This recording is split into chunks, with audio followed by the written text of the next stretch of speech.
Kitab Nabi Yesaya. Yesaya tinggal di Yerusalem pada paruh terakhir periode kerajaan Israel, dan dia mewakili Allah berbicara kepada para pemimpin Yerusalem dan Yehuda. Pertama-tama, dia berbicara tentang penghakiman Allah. Dia memperingatkan para pemimpin Israel yang jahat bahwa akan ada harga yang harus dibayar atas pemberontakan mereka terhadap perjanjian mereka dengan Allah. Bahwa Allah akan memakai kerajaan-kerajaan besar yaitu Asyur, setelah itu Babel, untuk menghakimi Yerusalem jika mereka tetap menyembah berhala dan menindas orang miskin. Namun pesan penghakiman ini dibarengi dengan pesan pengharapan. Yesaya sungguh percaya bahwa suatu hari nanti Allah akan menggenapi semua janjinya, bahwa ia akan mengutus seorang raja dari keturunan Daud untuk mengokohkan kerajaan Allah. Ingat 2 Samuel 7, bahwa ia akan menuntun Israel menaati hukum-hukum perjanjian yang dibuat di Gunung Sinai. Ingat Keluaran pasal 19. Dan semua ini terjadi supaya berkat dan keselamatan dari Allah akan mengalir ke segala bangsa seperti yang telah dijanjikan Allah kepada Abraham dalam Kejadian pasal 12. Dan pengharapan inilah yang mendorong Yesaya untuk berbicara melawan kejahatan dan penyembahan berhala Israel di zamannya. Nah, desain sastra kitab ini cukup rumit, tetapi ada satu cara mudah untuk melihat bagaimana semuanya berpautan.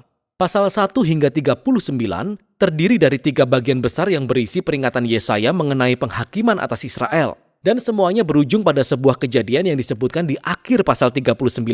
Kejatuhan Yerusalem dan pembuangan ke Babel. Namun di pasal 1 hingga 39 juga terdapat pesan pengharapan bahwa setelah pembuangan, semua janji Allah akan digenapi. Dan pasal 40 hingga 60 berbicara tentang janji pengharapan tersebut dan menjabarkannya lebih lanjut. Dalam video ini, kita akan fokus membahas pasal 1 hingga 39. Bagian besar pertama berfokus pada penglihatan Yesaya mengenai penghakiman dan harapan bagi Yerusalem. Dan itu dimulai saat Yesaya mendakwa para pemimpin Yerusalem yang berontak terhadap perjanjian dengan Allah, menyembah berhala, dan berlaku tidak adil. Maka Allah berfirman, ia akan menghakimi kota tersebut dengan mengirim bangsa-bangsa untuk menaklukkan Israel.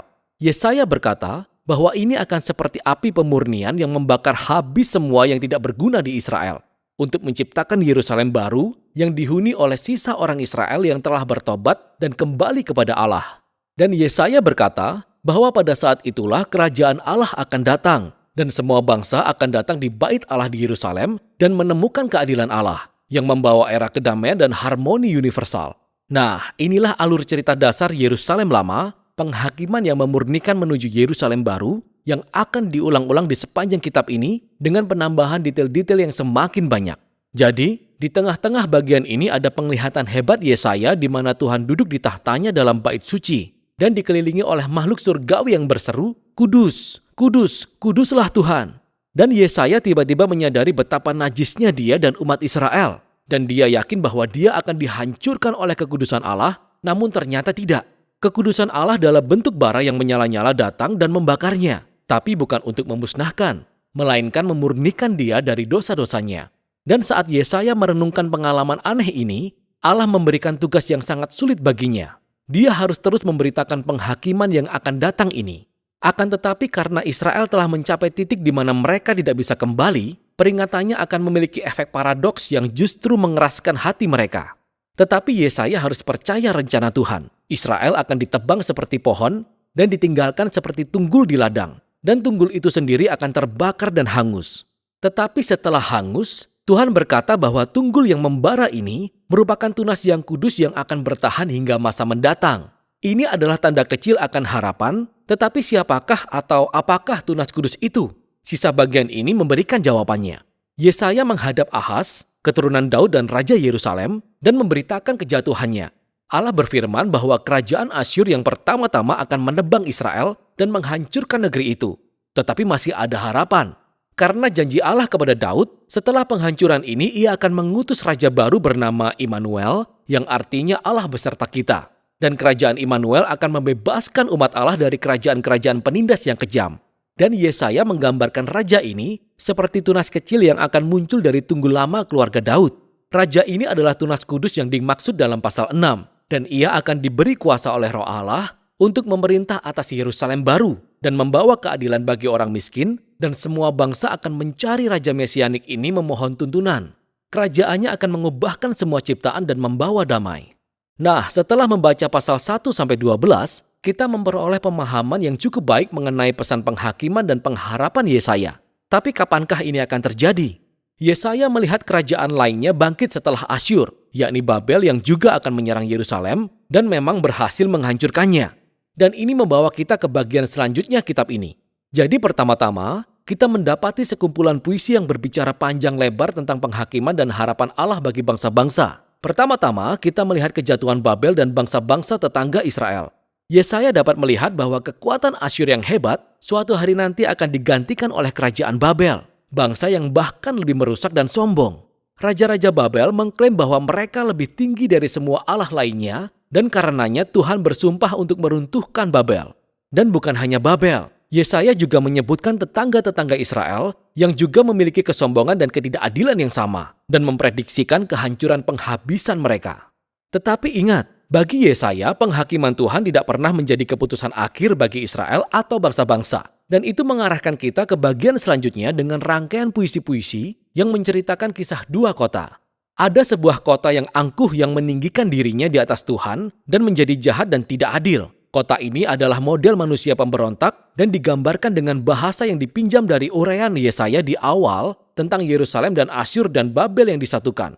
Kota ini ditetapkan bagi kehancuran dan suatu hari kelak akan digantikan dengan Yerusalem baru di mana Allah memerintah sebagai raja atas umat tebusan dari segala bangsa dan di sana tidak lagi terdapat kematian atau penderitaan.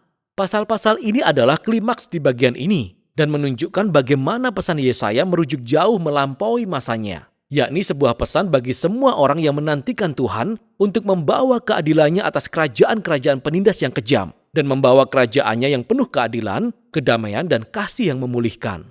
Bagian berikutnya kembali berfokus pada kebangkitan dan kejatuhan Yerusalem. Dan pertama-tama kita temukan sekumpulan puisi di mana Yesaya mendakwa para pemimpin Yerusalem yang berbalik ke Mesir untuk mendapatkan perlindungan militer melawan Asyur. Dia tahu ini akan menjadi bumerang dan Yesaya berkata bahwa Israel dapat selamat hanya dengan percaya kepada Tuhan dan bertobat, yang diilustrasikan oleh cerita berikut ini tentang kebangkitan Hizkia, Raja Yerusalem. Seperti yang diperkirakan Yesaya, tentara-tentara Asyur datang dan mencoba menyerang kota. Maka Hizkia merendahkan dirinya di hadapan Tuhan dan berdoa untuk pembebasan ilahi. Dan kota itu diselamatkan secara ajaib dalam satu malam. Namun kebangkitan Hizkia segera diikuti oleh kejatuhannya. Jadi dia menyambut utusan Babel dan coba mengesankan mereka dengan menunjukkan semua harta benda dan bait suci dan istana Yerusalem. Jelas ini merupakan sebuah usaha mengadakan aliansi politik lainnya untuk mendapatkan perlindungan. Ketika mendengar hal ini, Yesaya menentang Hizkia karena kecerobohannya. Dia memperkirakan bahwa sekutu ini suatu hari nanti akan mengkhianatinya dan kembali sebagai musuh untuk menaklukkan Yerusalem. Dan kita tahu dari 2 Raja-Raja pasal 24 dan 25 bahwa perkiraan ini benar. Lebih dari 100 tahun kemudian, Babel kembali ke Yerusalem, datang dan menghancurkan kota tersebut, bait sucinya, dan membawa orang Israel ke pembuangan di Babel. Jadi semua peringatan Yesaya tentang penghakiman ilahi dalam pasal 1 hingga 39 mengarah pada saat ini. Dia terbukti menjadi nabi sejati karena semua yang dikatakan terjadi. Tapi ingatlah, tujuan penghakiman Allah adalah untuk memurnikan Yerusalem dan membawa tunas yang kudus dan kerajaan mesianik atas segala bangsa. Dan harapan inilah yang digali pada bagian selanjutnya kitab ini. Tapi untuk saat ini, inilah Yesaya pasal 1 hingga 39.